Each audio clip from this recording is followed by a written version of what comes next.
Welcome back to the Naked Proverbs podcast, where we unclothe the truth about Black love, family, and marriage. My name is Nik Scott, one of your hosts, and I'm here with my husband.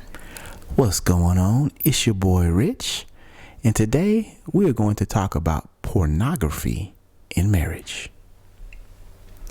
That good old porn. Right at the start of every episode. Is porn funny to you? That was rude. What? We're going to talk about porn. You keep cutting me off. No, I'm just talking about porn. But why are you talking like that? I use my porn voice. I didn't know there was a such thing. I didn't know either. I just made that up. Right at the start of every episode, we always remind our listeners that we are not trained, licensed, or professional therapists or counselors. We've been married for a bit of a time now, and Naked Proverbs is our platform to share our advice, our stories, our experience, and our opinions. If you haven't already, make sure that you're following the Naked Proverbs on whatever podcasting platform you listen on. And if you like what you hear, what you have heard, and what you are about to hear, make sure that you stop and show us some love and leave us a 5-star review on iTunes. Thank you to all of our listeners that tune in each week and choose to spend your Sunday or whatever day of the week you choose to listen to our podcast. We appreciate your support. So, there's a lot of great things that happened this last week. Most important is yesterday was my birthday. Happy birthday to you. That's the new version. Birthday to you. What version is Happy that? birthday to my husband. Happy birthday. Well, what version am I supposed to be singing? Well, there's the Stevie Wonder version. Happy birthday. There's the white man version. Happy I don't even know if it's called the white man version. What is it called? Happy birthday. The Negro spiritual version. Yes, there's that one. Happy birthday to you. So yeah, yesterday was my birthday. Our oldest came home, supposed to be for a couple days, and ended up being like a whole week. I'm not gonna lie, it was disruptive. I love to see my baby, but she's just so different. Like, we've gotten to our groove since she's been gone. It's quiet. It's, mellow. There's food left in the fridge. There's leftovers. And, she comes home and she's, she's a little louder than everybody else. And, she eats up all my leftovers and don't really care. And then you add in the fact that she's a little more independent now, and she's kind of like, hey, I'm trying to do me because I've been doing me for the last 2.5 months. 2.5 months. Right. But for her, so, it was cool. It was really fun, though, getting to see my baby and also just seeing the growth in that 2.5 months. I think there's been a lot of growth. In some areas. Yes. Outside of her bringing a cat home. Oh, my God. Oh, anyway. I thought that it was for real. I was on the Impractical Jokers show. Well, hold on. Nobody knows what you're even talking about. What happened? What is that show where they prank the mamas all the time? So what happened? Tell me what happened, because You know what happened. But the listeners don't. They wasn't here. They didn't see our child walk up in this house with a cat. So yeah, my children and my nephews decided that they were going to go to the pet store and adopt a cat. Well, when my nephew took it to his house, his mama said, no, sir. So then my college-educated daughter decided... Just half semester. Just 2.5 months of college education. Decided that she was just going to pay for the cat. Like, oh, no problem. I'll Venmo you the money, and I'll take the cat home. Meow, meow, meow, meow. Knowing that First of all, we have dogs. Let's be clear. We have a hunting dog that hunts animals and frequently tries to hunt the other dog that we have in the house already. So to bring in the opposite of a canine, which is a feline, up in our house was like, I just don't understand why she even thought that was a good idea. So she walks up in here. First, who walks in is the youngest. And she walks in, hey, mommy. I'm like, hey, how was your day? Blah, blah, blah, blah, blah. And then behind her is her older sister with this box. And I saw it, but I thought it was like a stuffed animal or something. But then the thing started moving. And I was like, what is that? It's a cat. I said, why is it in my house? Because it was abandoned. I said, well, somebody abandoned it for a reason, and you need to take it back where you got it from. So, yeah, that was a whole thing. And I mean, I was upset. You were for probably screaming. about 30 minutes behind. Well, probably 60 minutes. Yeah. Yeah. You were screaming and hollering, and I was like, what is going on? And that's the other thing. So, like I said, it's been different with her in the house. There's not a lot of loudness and, disruption like that. But I think that was like the second time that there was like a loud explosion of emotion. That wasn't explosive, though. The first time was explosive. That wasn't explosive. But yeah, so I mean that, like I said, it's been a great week, mainly because I got to see my baby. But I also got to have a birthday. What else? I think that's kind of the highlights. I don't know. It was all about you this week. So whatever you want to say, that's what we're going to talk about. Well, we're going to talk about porn. Well, it's your week, even though it was last week and Sunday's the beginning of the week, not the end of the week. Yeah. Well, I could be like our youngest and just say, hey, the entire month is mine. That doesn't even make sense. And those of you that do that doesn't make sense. I mean, there's some people that celebrate the entire month for their birthday, even though it's called a birthday, not a birth month. Well, I'm going to start celebrating the whole year. Well, I mean, that's fair if that's what you want to do. I mean, you're deserving of it. Well, thank you. But from the day of my birthday, starting in 2021, for the remainder of the year, I'm going to celebrate my birthday. So that includes your birthday, their birthday, her birthday, his birthday, their birthday. I'm going to be celebrating my birthday. Well, I mean, every day you really should celebrate life. I said birthday. So today's topic, that we're going to talk about is pornography. And I think it's a topic that not many married couples actually have conversation around. They may have some ideas and expectations and beliefs around pornography, but I don't know that a lot of married couples actually have conversation around it per se. I don't know. I have no idea. I know we didn't have any conversations around pornography when we were married. When we were first married. We was married? What you say? Like we was married? We is married, boss. When we were first married, or before we got married. And I would agree. And I think though that it goes beyond just before you get married. There's not necessarily a lot of conversation around it in marriage, period. And I think that there's a lot of people, because you really, when people think of pornography, they think of men. I don't think that people really think women are looking at porn or are enticed by those things, which I don't necessarily believe to be true. It's not true. But I think that it's one of those things that men kind of get labeled with it. And so there's not a lot of conversation around it. And it's almost a hidden thing within some marriages. There's other marriages where there's maybe some arguments about it. But there's really, I would say, I don't believe there's a lot of conversation around it.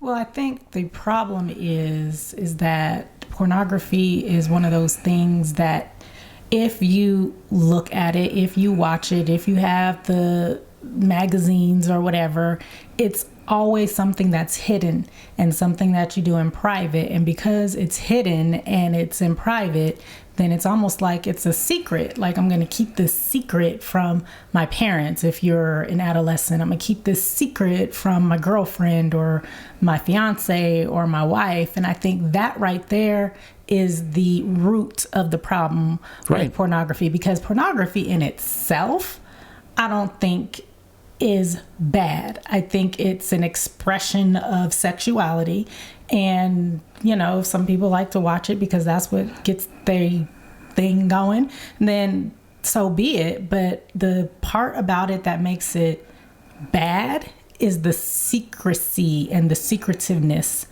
behind it. And I think that's the big part, right?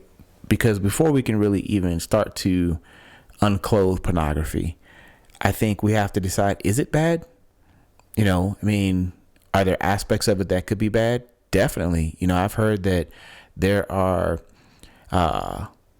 drugs involved with pornography. There You're are talking about the industry. right, the industry itself. Okay. You know, I'm saying like there, I've heard that it's a part of trafficking. I've heard that it funds terrorism. I mean, I've heard all these negative things, right? Really, I really don't know. Are these young women and these men, are they doing these things of their own free will? And if so, then who am I to tell them that this is wrong, right? So I think just overall, that's something that I think a couple has to determine, because you may be of the mindset there's nothing wrong with pornography, and I might be of the mindset that, oh my God, it's the most sinful thing and we're all going to hell because you're looking at pornography. Well, when you're talking about the industry, first of all, there's a lot of corrupt industries in the world and in the country that people consume and patronize all the time. Right. So I don't think whether or not the industry is corrupt or wrong or bad really should be a part of this conversation, because if we're going to talk about that, we can talk about a whole lot of other, like I said, industries that are also corrupt and bad, and people still consume, but they still don't have the label or that negative perception that pornography has. So when I'm saying, is it bad? I mean, like, is it bad for a husband or a wife to look at pornography? Well, and that's what I'm saying. Like, I think that you have to separate the two. I agree. You know, what's industry is one thing, but, you know, you could say that the way that animals are harvested and mass produced is a bad thing, you know, because I've seen video of chickens that are on top of each other. And I mean, just filthy environments where they're raised, you know, for mass production. Yet you're not going to see people say, well, that's bad, you shouldn't support these companies that do this. Right. They still eat chicken. So back to pornography, though, I think that what I'm saying more so is you as a husband, it's important for a husband and wife to have this conversation of, do you see it as a bad thing? Right. Because if you see it as bad and I don't, and I'm partaking in pornography and you don't know, or I'm trying to hide it from you because you see it as a bad thing, then I'm also being deceitful in my marriage, which is going to cause other issues. But from the flip side of that, if neither of us see anything wrong with it and we're looking at porn or whatever, then what's the deal, right? And I think that's what I'm saying. So I think that before you can even talk about some of the dangers or the importance of communication or all these other things, if you're going to have pornography in your marriage, the importance of first identifying, well, how do we each feel individually about pornography? Because maybe you were raised in a very religious environment. Maybe you were raised in an environment where men or women were taken advantage of. Maybe you've had some sexual trauma in your life. So pornography is different for you. So when is this conversation supposed to happen? Is it supposed to happen just off the bat? Like, this is something that is a regular occurrence in marriage? Or is this something that we should wait to talk about? Like, oh, I'm thinking about watching a porn. Maybe I should talk to my spouse about it. Or is it a conversation when it's like, what the hell? What you been watching? What you looking at? Like, when does this conversation happen? Because I would like to believe that it does not happen until one of the latter two situations actually occur. Either when someone is wanting to watch it, or more likely when someone gets caught watching it. Because I'd like to go back to that secrecy thing, right? Like, it's a secret, it's hidden. Like, nobody's watching it out in public. And then if we are watching it out in public, I don't even not public like that, but I mean, you like what you out at Best Buy, like, hey, could you put this tape in real quick? Could you pop this tape in? I mean, not public. I mean, not hidden from your spouse, because that happens too, right? Where it's like the spouse knows about it, but then, whether it's the husband or the wife, they're like, I don't like it, or maybe it's something that they both are into. So when is this conversation supposed to happen? I guess that was my question. I mean, I think that this conversation could happen at any point. It could be a conversation that I think it's better to have this conversation prior to it being one of the latter two, because if it's a conversation and you are quote unquote caught and it doesn't go well, that's not going to stop you from watching porn. It's just going to make you hide it even more. Right. I think that if there's a conversation and your spouse is able to express and explain their thought pattern or their views on it, or what their reasoning for or against, then that's a very different response from that spouse that wants to watch porn than, I would think, than from, I just got caught with my hands in the cookie jar. Well, if you are watching it and you know that your spouse, husband or wife, has a problem with it, but you continue to watch it, that is a break and breach of trust. Right. And you are lying to your spouse, and you are being dishonest with your spouse, and you are deceiving your spouse. And that's a problem. And I would say that those are the things that are going to damage the foundation of your marriage, right? It's not the porn, it's the deceitfulness, it's the lies, it's all these other things. So to me, that's why I'm like, look, if you want to watch porn and you've never had this conversation with your spouse, have the conversation. You are grown ass adults. I mean, what's the worst that your wife or husband can say? Well, okay, or you know what, I don't really feel comfortable with that. Okay, well, if I'm an adult enough to come to you and say I want to watch porn, then you need to have a better response to me than, I don't want you to do that. Like, let's have a conversation about it. Let's be adults and let's discuss the pros, the cons. Let's figure out why you feel the way you do, because maybe it's something that it's from, some internal issues you're having. But at the end of the day, I think communication is the key to this. If you're going to do it, and it's, or not, but that you don't want to just, I don't believe that there should be anything hidden in your marriage. Agreed. But addiction is real, and addiction can come in the form of many, many, many things. And pornography addiction is one of the ways, or something that people can be addicted to. So if that's the case, then how does that work? It's like, okay, so I'm talking to you about it because I listened to Naked Proverbs and Rich said that I should talk to you about it. So now I'm talking to you about it. And then the spouse is like, absolutely not. And here are my reasons why. Mm-hmm. But if the spouse has gotten to the place that they are addicted to it, that's a whole different level, and it goes beyond a conversation to me. Well, I think that's true, right? And I think that, like anything else that we've talked about, there is a right and a left, right? And if you are past that right limit, that left limit with whatever we're talking about, or whatever we've, kind of discussed through our episodes, then there's more to it than, I think I'm talking about just the normal, everyday person that wants to look at porn or doesn't want to look at porn or whatever. But there's not, I think you can always go to the extremes with anything. Yes, somebody could be addicted to it. So if that's the case, then that's a different whole conversation. Yeah, seek some counseling and be real with your spouse and have some boundaries and be transparent and let your spouse help you through that. But I think that, that's I don't want to call it an extreme because I don't really know. But I think that, we could be talking about anything and say, well, what if they're addicted to it?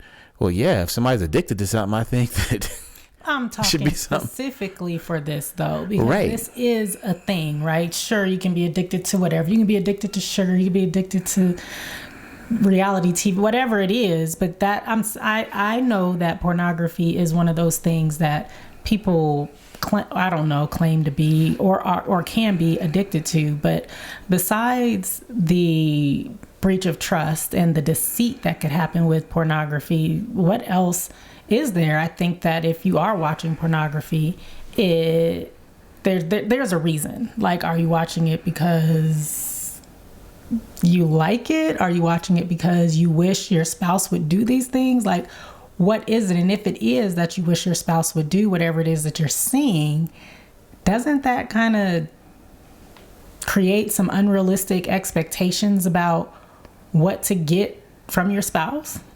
I think you said a lot. We skipped from dangers of this to creating unrealistic expectations, which I guess could be a danger. It's a danger. But I think that, that's part of that, what I'm saying, and you need to have communication, right? Because if you sit down with your spouse and so let's just, I sit down, you know what, Nik, I really just want to watch porn. And you ask those questions that you just asked. Well, why? I don't know. I would hope that I had a better answer than I don't know. Right. I think that if a spouse is coming to their significant other to say, I want to watch porn, or I've been thinking about watching porn, or I've been watching porn, then that conversation needs to have some depth to it. And it needs to be more than, well, I don't know, because maybe it is, well, you know what? I don't even have any real reasons for why somebody would watch porn other than the physical piece, that arousal that's there. But I think that there are dangers to watching porn. You talked about addiction earlier. You talked real quickly about creating unrealistic expectations. But I think it can create a wedge between you and your spouse. It could prevent you from being sexually aroused by your spouse because you've been watching these things in porn that you feel your spouse should be doing, or it's so extreme that it takes more for you to get there than it once did. I just think, that there are dangers, and I believe it's important that if you're going to introduce this into your marriage, because we've talked about it from the standpoint of only one spouse watching porn, but what if both spouses are into porn, whether it be them watching it together or individually? It definitely, I think, can still create, some of these same dangers. I would agree with that. I don't disagree with anything that you said. That's all I got to say about that part. Thought you had more to say. And I think, we've watched porn together before, and I don't feel that, it created any of these things that we've mentioned, but it's not like, Friday night's date night. All right, we're going to go out to dinner. We're going to watch a movie. All right, let's get home and watch some porn. And then we're going to have sex. It's kind of random if it happens or when it's happened. And I just think that there has to be communication around it for sure. And I agree, though, with what you said earlier. There can't be this secrecy around it, because I just think there's dangers in that. When there are secrets in your marriage, that's not a good thing. Being secretive about, right. If you got to hide the fact that you watch a nudie flick, really, boom chicka wow wow. I'm saying it like it's a small thing, but really in the grand scheme of everything that can go wrong in a marriage, or that can happen in a marriage, or that can cause tension or conflict in a marriage, or that can put a wedge between you and your husband in a marriage, pornography is very, very, very, very, very, very, very low on the that's a simple thing. To me, it is. It's a very simple thing. There are other dangers, I think. And I guess I'm one of those that believes if the dangers outweigh the pros, then it's probably something to avoid. But there are dangers such as you can create jealousy. You can have, you as the husband or the wife comparing, well, your penis ain't as big as his, or he lasted 45 minutes. Boy, you barely last 5. You can create issues within your own relationship that didn't even have to be there, but because you were introducing, outside influence, it can start to actually have an impact on your own, sexual endeavors. I'm good. Are you? Are we gonna watch some porn? Thanks so much for tuning in to this week's episode of the Naked Proverbs podcast. We want you to truly have a happy marriage. We want you to thrive in your marriages and indulge in your spouses on a regular basis. Don't forget to follow the Naked Proverbs on whatever podcasting platform you listen on. And we will talk to y'all in the next one. Peace.